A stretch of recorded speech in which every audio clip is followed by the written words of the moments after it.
আপনারা বাল্য বিবাহ নিয়ে সচেতন করতে পারেন, মাদক নিয়ে সচেতন করতে পারেন, আপনারা সমাজের উন্নয়ন যে জায়গাগুলো আছে, অবহেলিত যে জায়গাগুলো আছে সেগুলো উপস্থাপন করতে পারেন। এই যে জায়গাগুলো আছে আপনারা উপস্থাপন করবেন, তখন আমরা একসাথে সবাই মিলে এগিয়ে যাবো। তার সম্পর্কে দেখুন না কেন, যে খারাপ কাজ করছে তার খারাপ কাজ কিন্তু সব জায়গা থেকে করছে, তারা এটাকে প্রতিকারের জন্য এটাকে উপস্থাপন করা এটা বেশি।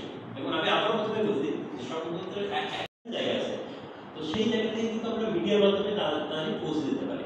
এইখানে দুটো বিষয় আছে, এখানে প্রেস যেমন কনস্ট্রাকটিভ রোল রাখতে পারে, আবার যদি কনস্ট্রাকটিভ রোল রাখতে আমরা না পারি তাহলে কিন্তু এর অপোজিট চিত্র হতে পারে।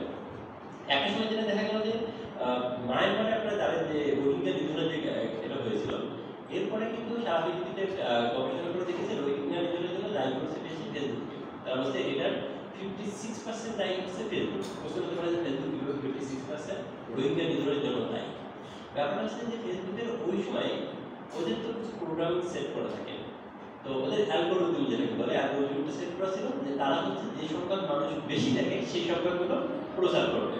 কোনো একটা নিউজ যদি আমরা একটা নিউজ সঠিক নিউজে আমরা পৌঁছতে পারি, সেটা দিয়ে খুব তাড়াতাড়ি কিন্তু একটা জনবল গঠন করা খুব শক্ত তৈরি হয়ে যাবে। এই জায়গায় কিন্তু আগে যতটা ডিফিকাল্ট ছিল, কারণ আগে মানুষের কাছে একটা প্রিন্টেড সংবাদপত্র আসবে তারপরে দেখবে, এটা না, এটা এই জায়গায় আমরা আমাদের সমাজের যে সামগ্রিক যে চিত্রটা আছে সেই চিত্রটা কিন্তু আমরা কেন সংবাদপত্রকে দর্পণ বলছি, কারণ এর নারী ক্ষমতা এবং সামাজিক ন্যায়বিচার,